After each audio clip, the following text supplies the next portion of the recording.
Hello friends, welcome to my YouTube channel. आज आम भेज कोरमा बनवा जाऊँ तो से आवश्यक सामग्री है प्रथम मुझे परिवा को सब छाणी रखी जहाँ भी परिवा आप नहीं पारे आलू कैप्सिकम गाजर ये सब मटर सब नहीं पारे। मसला मुझे नहीं पियाज पुस्त काजू कंचा लंका चार मगज भी नहीं पारे ता सहित नड़िया भी नहीं पारे नड़िया रस मटर नहीं टमाटो नहीं। बर्तमान मु पियाज को छाणुची ये पियाज को मुझे बड़े मसला ग्राइंड करके देवी ताहले ग्रेवी बहुत बढ़िया आसो। तो या मुझे छाणुची गोल्डन ब्राउन होगा जाए या छाणी।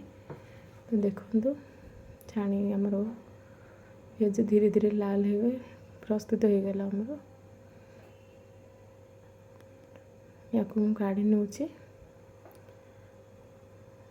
बर्तमान आपको मिक्सर जार रे पकई आम पेस्ट प्रस्तुत करवा हमर कोरमा पाई।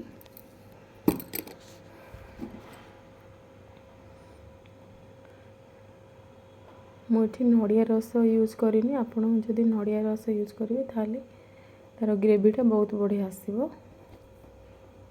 से गोटे जिनस ये मिसिंग अच्छी। बर्तमान मु पेस्ट बन देती रेडी है।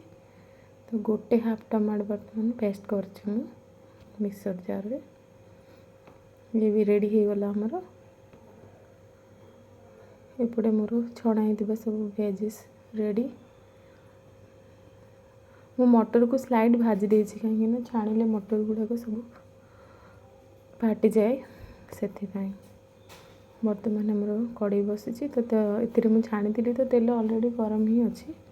तो फुटेबा मुझे डालचीनी टिके नहीं दुटा लवंग दुटा गोलमरीच पियाज मुझे पेस्ट करी आप चाहिए कंचा पियाज फुटे भी पारे जदि न भी फुटेबे ताहले भी चलिबो।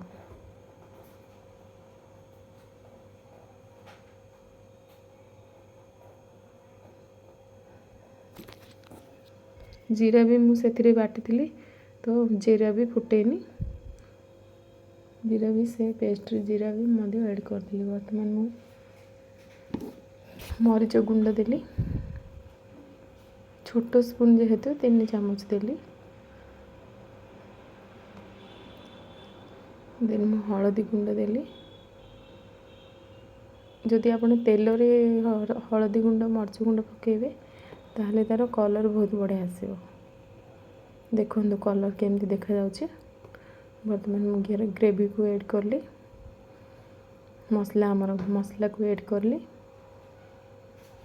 ये लागिबार बहुत चांस कहीं ग्रेवीटा मोटा मसलाटा मोटा अच्छी आमर जेहेतु काजू चारमगज पुस्त ये सब पड़ी।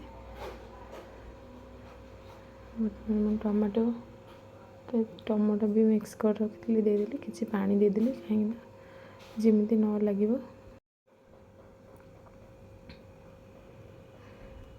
देखो तो ग्रेवी को एमती हाथ चलुथी ना पोड़बार बहुत चांस अच्छी।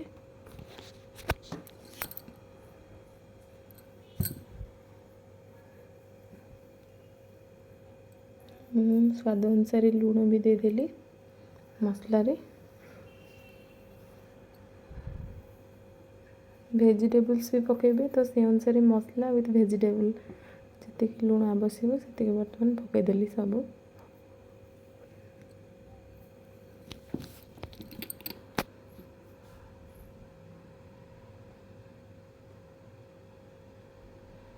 एमती कषा कि समय जहाँद्वारा कि आमर जो अदा रसुण पेस्टर स्मेलटा चलीज ना स्मेल रही बहुत खराब लगे खाଇବା।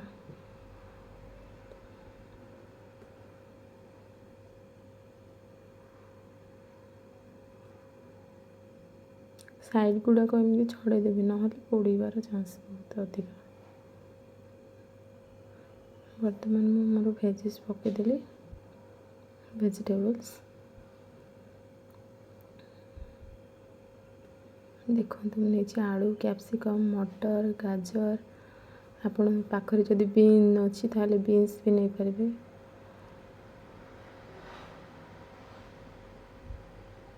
काजू को भी फ्राए करके पकई पारे।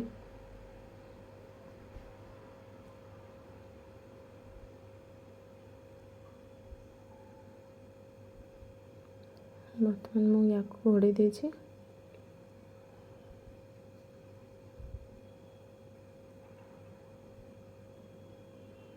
देखंतु मु अधिका पानी रखिनी।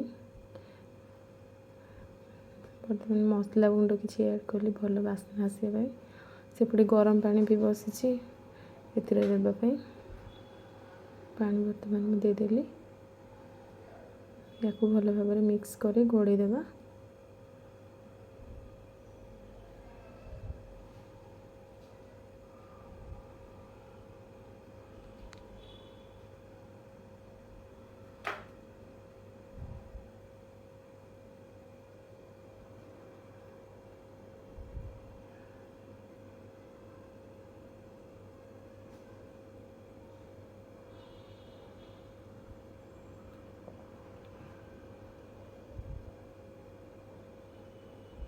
बर्तमान मु गैस फ्लेम को लो टू मीडियम रखी।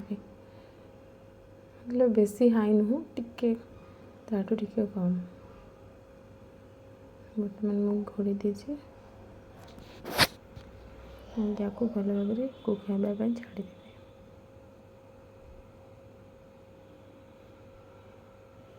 देखो केमती पानी अधिका अच्छी तो और टिके पानी कम टिके मोटा ग्रेवी दरकार। पानी अधिका रखें ना बहुत खराब लगे।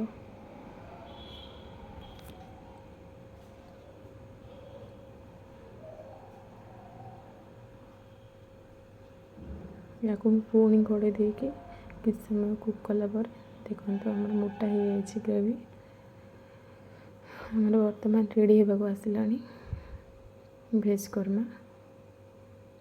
देखो